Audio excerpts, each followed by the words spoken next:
सब कुछ खामोश हो गया और एक बच्ची के रोने की आवाज आने लगी। मुक्ति आ गई, मुक्ति बहन आ गई, मुक्ति तेरी बेटी आ गई।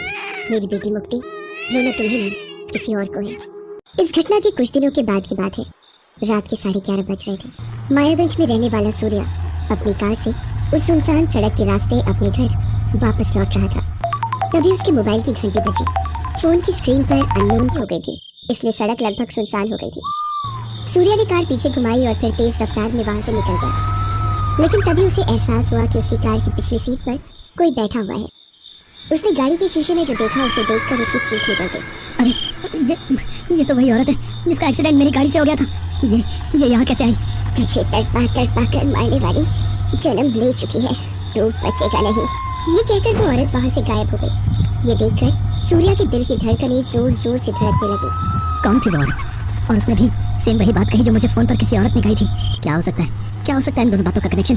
सूर्या अपने अपार्टमेंट पहुंच गया था, लेकिन रास्ते में हुई घटना अब भी उसकी आंखों के आगे घूम रही थी। वो लिफ्ट में गया और अपने फ्लोर का नंबर 8 दबाया। लिफ्ट धीरे धीरे ऊपर जा रही थी। तभी लिफ्ट की दीवारों से खून निकलने लगा और उस खून से लिफ्ट की दीवारों पर कुछ लिखा जाने लगा। अरे ये क्या हो रहा है? लिफ्ट के अंदर खून कहाँ से आ गया? और ये क्या लिखा है? और ये क्या लिखा हुआ है इन दीवारों पर? जब सूर्या ने लिफ्ट की दीवारों पर लिखा हुआ पढ़ा तो उसका दम फूलने लगा। उसके हाथ पैर कांपने लगे। लिफ्ट की दीवार पर लिखा था, सूर्या इस धरती पर तेरे दिन पूरे हो गए हैं। तुझे तड़पा कर मारने वाली ने जन्म ले लिया है। ये क्या हो रहा है मेरे साथ? ये बार-बार एक ही बात क्यों दोहराई जा रही है? मैं पागल हो जाऊंगा। सूर्या लिफ्ट से निकलकर सीढ़ियों से भागता हुआ अपने घर पहुंचा और जोर जोर से दरवाजा खटखटाने लगा। दरवाजा उसकी माँ ने खोला। माँ मुझे कोई मारना चाहता है। उसका जन्म हो गया है माँ। उसके चेहरे का उड़ा रंग और इस तरह की बातें सुनकर उसकी माँ सुनैना देवी भी घबरा गई। उसकी बहन कामिनी भी कमरे के अंदर से बाहर आई। अरे किसका जन्म हो गया है? कौन तुम्हें मारना चाहता है? क्या हुआ भैया? ये सब तुम क्या बोल रहे हो? तभी लिफ्ट आकर 8वें फ्लोर पर रुकी। सूर्या अपनी माँ का हाथ पकड़े लिफ्ट के पास खींच कर ले गया। उसकी बहन कामिनी भी पीछे पीछे आई। माँ, अभी लिफ्ट के इस दीवार पर खून से वो बात लिखी हुई थी कि मुझे मारने वाले ने जन्म ले लिया है। पर यहाँ तो कुछ भी नहीं लिखा है भैया। कुछ भी नहीं लिखा है? पर अभी तो था। कहाँ गया वो लिखा हुआ? सूर्या को समझ नहीं आ रहा था कि खून से लिखी वो लाइनें अचानक कहाँ गायब हो गई। अपनी माँ और बहन के साथ वो घर के अंदर आ गया।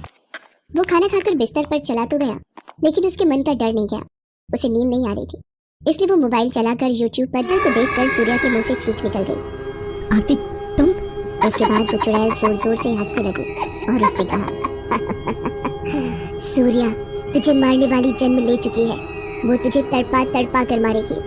उसके बाद वो छोटी सी बच्ची सूर्या के गले पर चढ़ गई और उसकी गर्दन में अपने दांत गड़ा दिया। सूर्या दर्द के मारे चिल्ला उठा। उसकी चीख की आवाज सुनकर कामिनी और सुनैना भागते हुए उसके कमरे में आए और कमरे का नजारा देखकर उनकी भी चीख निकल गई। तुम दोनों भी आ गए। इसके बाद तुम दोनों की मौत भी लिखी है। तुम दोनों को मारने वाली भी पैदा हो चुकी है। उस चुड़ैल को देखकर कामिनी और सुनैना भी चौंक गए। आरती तुम? इस बीच उस चुड़ैल बच्ची ने सूर्या को मार डाला और उसके बाद वो कामिनी की गर्दन पर चढ़ गई। तुम सबको मार दूंगी, तुम सबको मैं मार दूंगी, सबको, जिस तरह से तुमने मेरी निर्दोष माँ को मारा था। अरे छोड़ मुझे, माँ मुझे बचाओ। इसके नुकीले दांत मुझे चुभ रहे हैं। तुम लोगों को आज कोई नहीं बचा सकता, कोई नहीं। अरे तुम लोगों ने मेरी माँ को करंट लगाकर इसलिए मार दिया क्योंकि वो मुझे यानी एक लड़की को जन्म देने वाली थी। मेरी माँ के लाख मना करने के बाद भी तुम लोगों ने उसका टेस्ट करवाया और जब पता लगा कि मैं कोख में हूँ तो साजिश के तहत मेरी माँ को मार डाला और उसकी हत्या को दुर्घटना साबित कर दिया। अरे तुम जैसे राक्षसों को जीने का कोई हक नहीं। चुड़ैल की बेटी कामिनी के गले में दांत गड़ाकर उसे भी मार देती है। सुनैना देवी ने ये देखा तो वो हाथ जोड़कर उस बच्ची से माफी मांगने लगी। अरे मुझसे गलती हो गई, माफ कर दो मुझे। तुम्हें माफ कर दूं?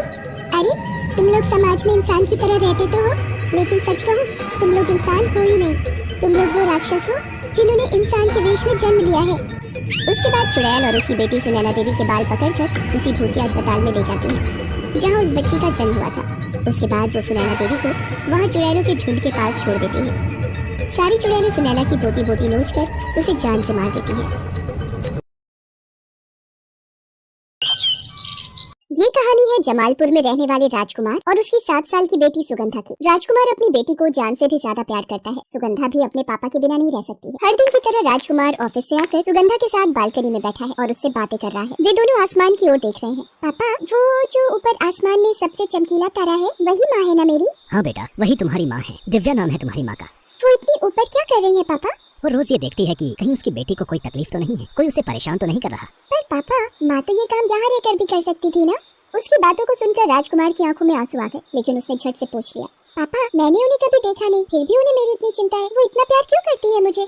माँ ऐसी ही होती है बेटा, वो रहे या ना रहे, पर कभी अपने बच्चों को अकेला नहीं छोड़ती, कभी नहीं छोड़ती, किसी भी परिस्थिति में, किसी भी हालत में। अब अपने पापा से बातें ही करती रहोगी या उन्हें थोड़ा टाइम दोगी ताकि वो किचन में जाकर अपनी प्यारी सी बेटी के लिए आलू के गर्मा गर्म पराठे बना सके? पराठे? हाँ पापा, जोरों की भूख लगी है मुझे, आप बनाइए पराठे, मैं यही माँ से बातें करती हूँ। उसकी बातों को सुनकर राजकुमार ने सुगंधा को गले से लगा लिया। आई लव यू पापा।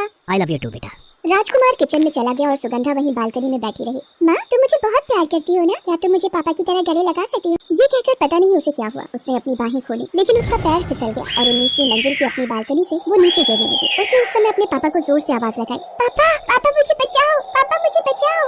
राजकुमार ने जैसे ही अपनी बेटी की आवाज सुनी, वो भागा भागा बाहर आया और उसने अपनी बेटी को नीचे गिरते देखा। उसके बाद पता नहीं क्या हुआ, वो भी नीचे कूद गया और अपनी बेटी को हवा में ही लपक लिया। पापा, पापा। दोनों बहुत देर तक हवा में ही लटके रहे। जिसने भी ये घटना देखी, उसने दांतों तले अपनी उंगली दबा ली। ये तो चमत्कार है, चमत्कार। कुछ देर वो हवा में लटके रहे, फिर वो धीरे धीरे नीचे आने लगे। उन्हें ऐसा लग रहा था जैसे कोई उन्हें अपने हाथों में पकड़कर नीचे ला रहा है। सुगंधा अपने पापा को आश्चर्य से देख रही थी और राजकुमार मुस्कुराते हुए सुगंधा को देख रहा था। पूरे शहर में इस घटना की चर्चा हो रही थी। सभी बाप बेटी के इस प्यार के बारे में बातें कर रहे थे। अगले दिन, पापा आप कहते हैं कि माँ मुझे बहुत प्यार करती है, लेकिन आप गलत हैं। इस दुनिया में सबसे अधिक प्यार आप मुझे करते हैं। तभी तो अपनी जान की परवाह किए बिना आपने 19वीं मंजिल से मेरे लिए छलांग लगा दी। उसकी बातों को सुनकर राजकुमार की आंखों में आंसू आ गए और वो अपनी बेटी से पुरानी बात बताने लगा। आज मैं तुम्हें तुम्हारी माँ की एक बात बताता हूँ। 7 साल पहले जब सुगंधा को जन्म देने का वक्त आया, तब राजकुमार की पत्नी दिव्या के मन में अजीब सी बेचैनी उठ रही। वो बार बार अपने पति से कहती, राजकुमार पता नहीं आजकल मेरे मन में एक डर सा बैठ गया है। डर? कैसा डर दिव्या? मान लो डिलीवरी के समय अगर मुझे कुछ हो गया तो मैं अपने अंदर पल रही नन्ही सी जान को कैसे प्यार करूंगी? ये तुम कैसी बातें कर रही हो दिव्या? भला तुम्हें कुछ क्यों होगा? देखना, हम दोनों मिलके अपनी होने वाली संतान को प्यार देंगे, बहुत सारा प्यार। धीरे धीरे दिव्या की डिलीवरी का समय नजदीक आ गया। उसे अस्पताल में भर्ती कराया गया और उस रात डिलीवरी के समय सब कुछ गड़बड़ हो गया। वो दर्द से चीख रही थी। डॉक्टर के चेकअप के बाद सब कुछ क्रिटिकल हो चुका था। अगर औजार के जरिए वो अपने अंदर पल रहे बच्चे को खत्म करवा सके तो मुमकिन है कि उसकी जान बचाई जा सके। ये बात सुनकर दिव्या को ऐसा लगा जैसे किसी ने अचानक ही हजारों किलो का पत्थर उसे दे मारा हो। उन 9 महीनों में उसे जिस प्यार का अनुभव हुआ था, उस अनुभव ने उसे सोचने पर मजबूर कर दिया और एक ही पल में सारा निर्णय इस आधार पर बदल गया। डॉक्टर साहब, 9 महीने तक इस बच्चे का इंतजार उसे मारने के लिए नहीं किया था। मैं माँ हूँ उसकी, मैं ये कभी नहीं कर सकती, कभी नहीं। बिना देर किए ऑपरेशन किया गया और जैसे ही बच्चे को बाहर निकाला गया, सब शांत हो गया। दिव्या के बगल में उसकी नवजात बच्ची भी खामोश पड़ी थी और दिव्या भी। दोनों की सांसें नहीं चल रही थी, दोनों की मौत हो चुकी थी। आई एम सॉरी, हम दोनों में से किसी को नहीं बचा सके। राजकुमार की आंखें आंसुओं में तैर रही थी। वो गहरे सदमे में था। उस समय उसे ये तक ना पता था कि अब वो दिव्या का पति है या इस मृत बच्ची का पिता। माँ और बेटी दोनों की सांसें थमी हुई थी। आखिरी निर्णय सब कुछ बदल चुका था, पर तब तक राजकुमार ने अपनी पत्नी को आखिरी विदाई देने के लिए और उसके मुंह को हटाने के लिए उसका हाथ न छोड़ा और जैसे ही उसने उसका